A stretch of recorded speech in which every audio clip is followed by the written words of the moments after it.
Bagi yang hadir yang nggak hadir juga nanti ya di share aja nanti mentahannya biar diberitakan.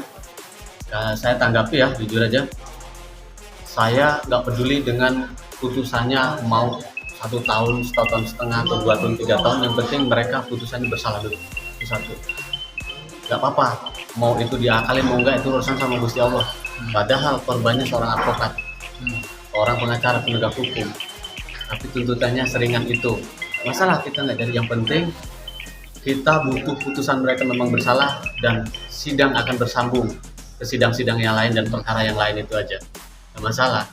Di sidang hari ini mungkin judulnya si para terdakwa dan mungkin ya diduga terdakwa ini pengen ngakalin hakim. Hakim mengatakan ini kuasa hukum belum datang, dikasih waktu setengah jam, kalau nggak datang kita tetap sidang di sidang tuntutan jaksa. Kata terdakwa ngomong kalau kuasa hukum nggak hadir dia minta ditunda biar bebas demi hukum gitu kan. Jadi intinya itu aja ya, sidang sekarang nggak apa-apa putusan itu, saya tetap terima dengan lapang dada. Tetapi berapapun lamanya putusan pengadilan dia dipidanakan karena bersalah, saya nggak masalah, karena yang saya kejar bukan dia, dalangnya. Masih banyak pelaku yang lain di luar yang harus kita proses, itu aja Bang. Gitu. Artinya tadi kalimat bersambung itu apa Bang? Bersambung kan perkaranya masih bersambung, Masih akan terus dilaporkan yang lain? jelas saya proses semuanya, saya proses. Setelah perkara ini selesai juga mungkin ada LP baru, apakah 1, 2, 3 LP, apakah di Polda Banten atau di Mabes Polri, pasti saya bikin LP, itu aja. Kalau boleh tahu targetnya kasus ini siapa Bang? Pelaku utama aja, Inisialnya deh? nggak bisa dibilang. Nggak bisa dibilang. Yang pasti intinya dari 13 orang itu, sebelum mereka semua pada ditangkap dan sebelum pelaku utamanya itu ditangkap, saya nggak akan tinggal diam sampai kapanpun saya kejar, itu aja Bang ya. Menurut Pak Sodik sendiri ada keterlibatan pemerintah nggak Bang? Ada keterlibatan orang-orang pemerintah desanya, atau misalkan mungkin yang lain juga ada. Begitu kuatnya perkara 170, mukulin pengacara loh ngurus perkara, nggak ada yang ditahan satupun sama polisi, berbulan-bulan sampai setahun lebih baru bisa disidangkan. Nah, 3 orang tersangka dari 13 terlapor ya. Yang anehnya lagi, ditangguhkan tanpa seizin sepengetahuan daripada korban, nggak ada kabar berita, ditahan 3 hari, tahu-tahu udah 3 hari saya datang ke Polres. Begitu 5 hari, dengar minggu depannya udah ada di luar, cuma 5 hari ditahan.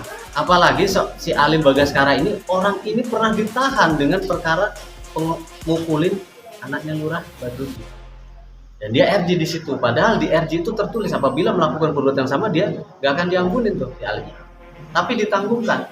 Sekarang kabur. Saya minta pertanggungjawaban dong dari pihak Polres, gitu kan. Dari pihak siapa penjaminnya? Siapa yang mengajukan permohonan penangguhan penahan dan penjaminnya?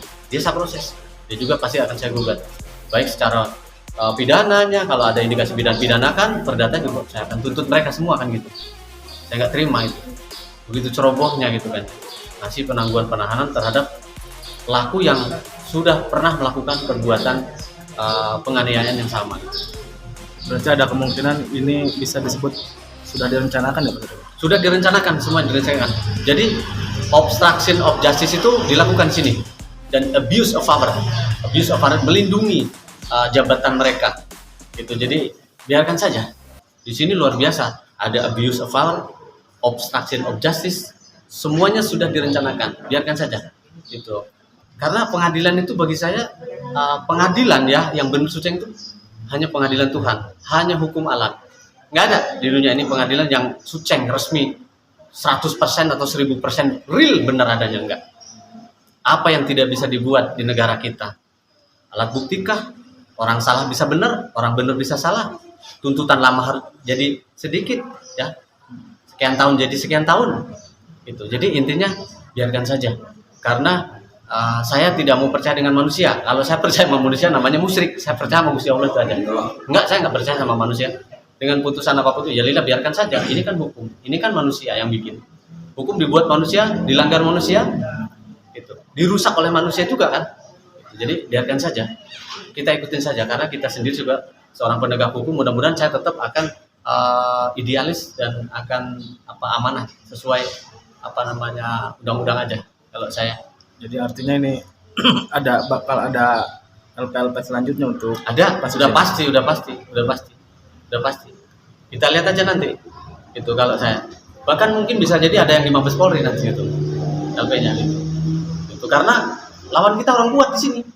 Banyak duit habis 2 miliar lebih loh, jangan salah. Untuk menjatuhkan nama baik saya, menghancurkan nama baik saya, dibilang pengacara palsu, tidur istri orang, digerebek warga Bojen, itu istri saya, udah jelas kan. Surat cerainya ada, semuanya ada, video pengeroyokan ada, korbannya pengacara, tuntutannya 1 tahun 2 bulan, sidangnya berbelit-belit, gitu kan. Udah itu aja bang. Siap. Nanti kita lanjut ke tanggal 20 ya, tanggal 20.